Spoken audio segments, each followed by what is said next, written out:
ইরানে যুক্তরাষ্ট্রের হামলাকে আন্তর্জাতিক আইনের চরম লঙ্ঘন বলছে রাশিয়া। নিন্দা জানিয়েছে সৌদি আরব, তুরস্ক, কাতার, পাকিস্তান, মালয়েশিয়া সহ মুসলিম প্রধান দেশ। আর চীন, ভেনেজুয়েলা, কিউবা, চিলি, কলম্বিয়া সহ অনেক দেশ উদ্বেগ প্রকাশ করেছে। আর জাতিসংঘ মহাসচিবের আশঙ্কা, এই হামলা অস্থিতিশীলতাকে উস্কে দেবে। RICL TMX, যুগের পর যুগ স্থাপনা থাকে মজবুত। ইরানের ওপর যুক্তরাষ্ট্রের নিক্কারজনক হামলার পর মিশ্র প্রতিক্রিয়া দেখা যাচ্ছে বিশ্বজুড়ে। কেউ কেউ এ হামলার প্রতিবাদ জানিয়েছেন, কেউ আবার দুষছেন ইরানকেই।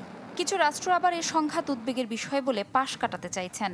তবে রাশিয়া বলছে এ হামলা আন্তর্জাতিক আইনের স্পষ্ট লঙ্ঘন। রোববার বিবৃতিতে ক্রেমলিন জানিয়েছে, যুক্তরাষ্ট্রের হামলা দায়িত্বজ্ঞানহীন। দেশটি চায় কূটনৈতিক সমাধান।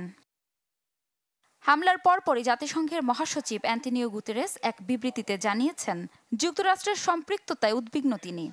আশঙ্কা জানান মধ্যপ্রাচ্য পরিস্থিতি দ্রুত নিয়ন্ত্রণের বাইরে চলে যাওয়ার।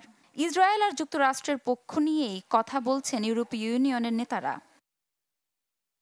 ইউরোপীয় ইউনিয়নের সভাপতি উর্সুলা সোশ্যাল প্ল্যাটফর্ম এক্সে জানিয়েছেন, ইরানকে পারমাণবিক অস্ত্র তৈরি করতে দেওয়া উচিত হয়নি, তাদের আলোচনার টেবিলে ফিরে আসা উচিত। ইরানে মার্কিন হামলায় ব্রিটেনকে আগে জানানো হলেও জড়িত না থাকার দাবি করেছেন যুক্তরাজ্য। ব্রিটিশ প্রধানমন্ত্রী কিয়ার স্টারমার জানান, এই হামলার খবর উদ্বেগজনক। অস্ট্রেলিয়া সরকারের পক্ষ থেকে এক বিবৃতিতে বলা হয়, এ বিষয় নিয়ে তারা আলোচনা করবে। তবে ইরানের পারমাণবিক কর্মসূচি আন্তর্জাতিক শান্তি ও নিরাপত্তার জন্য হুমকির। উদ্বেগ জানিয়েছে জাপানও। নিন্দা জানিয়েছে ওমান। যুক্তরাষ্ট্রের হামলাকে অবৈধ আগ্রাসন বলে অভিহিত করেছেন। এছাড়াও নিন্দা জানিয়েছে কাতার, ইরাক, পাকিস্তান। সৌদি আরব এ বিষয়ে উদ্বেগ প্রকাশ করে জানায়, ইসলামী প্রজাতন্ত্রে চলমান হামলা পর্যবেক্ষণ করছে তারা। সংঘাত এড়াতে প্রয়োজনীয়তার উপর গুরুত্ব আরোপ করা উচিত বলে মনে করে রিয়াদ।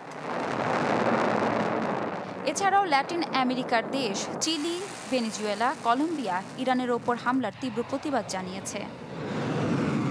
ইপসিতা জামান, চ্যানেল 24।